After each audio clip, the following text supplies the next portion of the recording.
Shri Vivendra Singh Shekhawat, but due to some unavoidable commitments, he could not join us in person. However, he has conveyed his warm greetings and best wishes for this occasion. I now present for you the message from the Honorable Minister of Tourism. I quote, "I am pleased to know that the Foundation for Aviation and Sustainable Tourism, with support of the Ministry of Tourism, is organizing a seminar on current domestic and global challenges and roadmap for India's accelerated tourism growth on 26 September 2025 at the India International Centre, New Delhi. Tourism is at the cusp of transformation driven by digital technologies and post-pandemic revival. India has immense potential to become a global tourism leader, and the coming decade can be a golden era of inbound tourism if we work together with focus and innovation. I congratulate FAST for hosting this timely seminar and wish the deliberations great success in shaping strategies for India tourism growth." Unquote. We would like to thank the Honorable Minister for his words, which truly reflect the vision and commitment of the Ministry of Tourism towards strengthening this sector and guiding it to greater heights. Ladies and gentlemen, we have on the dais with us Shri Vinod Tushiji, former Secretary of Tourism, Government of India, who is a distinguished IAS officer with over 35 years of leadership experience in public policy and administration. An alumnus of Harvard Kennedy School and FMS Delhi, he has also held key positions including Secretary Culture, Government of India, and Deputy Election Commissioner. Today he continues to contribute to the sector as a leading consultant and advisor in travel and tourism. And I have the proud privilege in inviting Sir to kindly address the August House present here. Please put your hands together to welcome.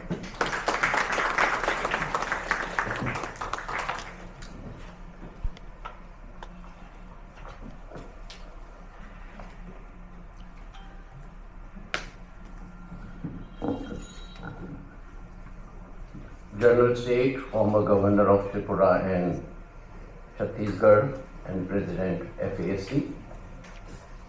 Now that Ms. Mugdha Sinha has just entered, I welcome her.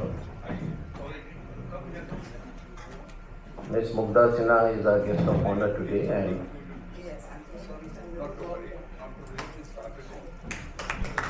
I greet her.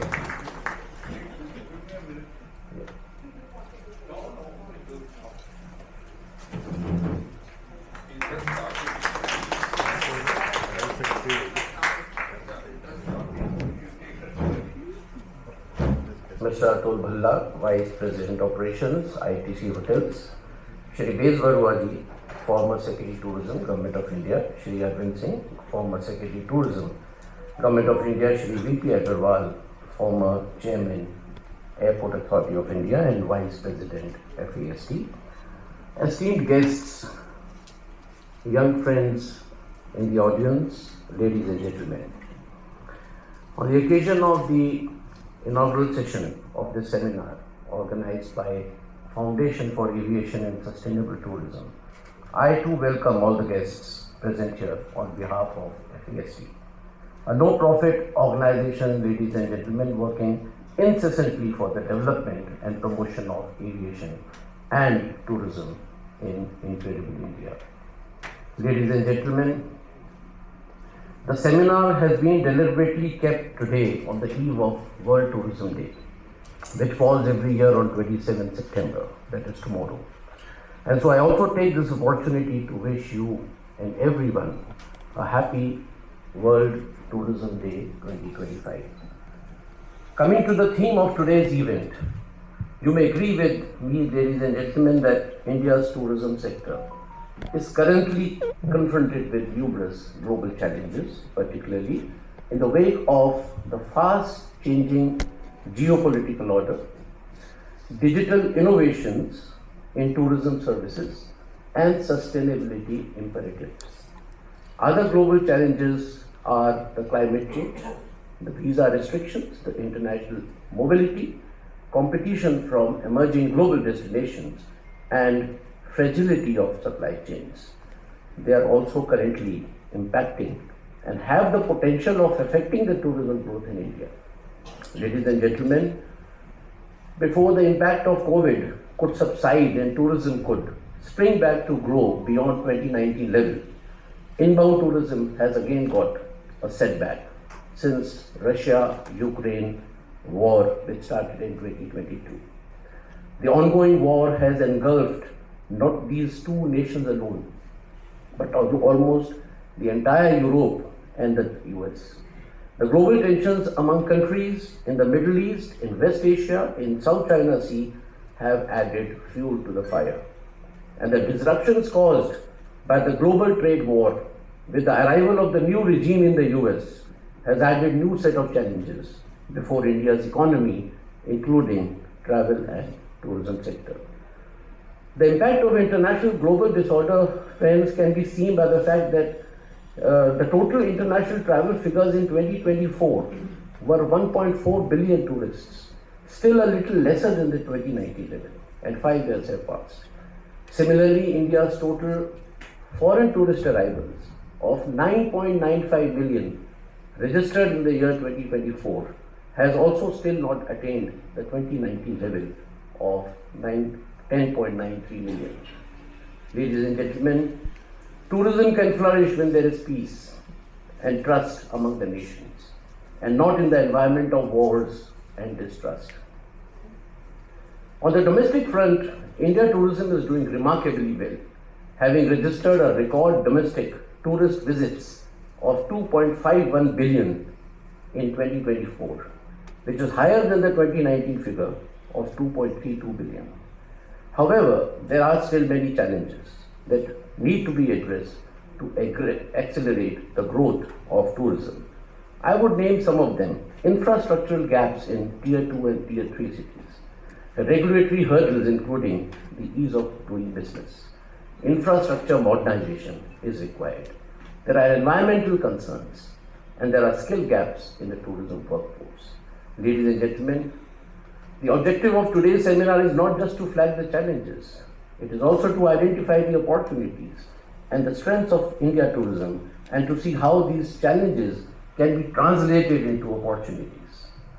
The idea is to deliberate on preparing a roadmap for tourism sector for our country that will accelerate the growth curve upwards, both for inbound and domestic tourism. In order to provoke thoughts for the speakers of the two business sessions, let me flag some of the key strengths and opportunities that will help India not only to overcome the current challenges, but to also take tourism to greater heights. Friends, despite the disrupted global order, India stands taller than before. Thanks to India still continuing to be the fastest growing major economy in the world, India remaining one of the most peaceful destinations in the world, India's highly liberal e-visa regime, India's policy of Vasudev Kutum and good friendly relations with all countries, India emerging as a leader of the global south, India making huge investments in building tourism infrastructure, multimodal connectivity, smart destinations, and digital public infrastructure, and India's positive impact of G20 presidency in branding of Incredible India. All these are some of the key opportunities that will favor India tourism to grow in the international arena. On the domestic tourism front, ladies and gentlemen, some of India's emerging strengths and opportunities are the rising trend of Gen Z and millennial youth resorting to travel for experiencing India's cultural heritage, the rising incomes of middle class, an upsurge in demand for spiritual, religious and wellness tourism, tourism-friendly policies of Government of India and the state governments, the social media revolution and the public-private participation in infra sectors. The recent act of rationalization of GST rates would be a game changer, friends, for domestic as well as international tourism. Ladies and gentlemen, the onus of seizing the future opportunities does not lie only with the governments. The private sector, the travel and tourism industry, the local communities, the academia, and of all, the travelers, all have an equal role and responsibility to meet these challenges. Ladies and gentlemen, I am sure that the deliberations on these issues identified in my address and many more ideas that would be flagged during the seminar will help all tourism stakeholders to chart a roadmap for a faster and sustainable transformation of tourism in India, in tune with the theme of this year's World Tourism Day, which is tourism and sustainable transformation. Thank you, ladies and gentlemen.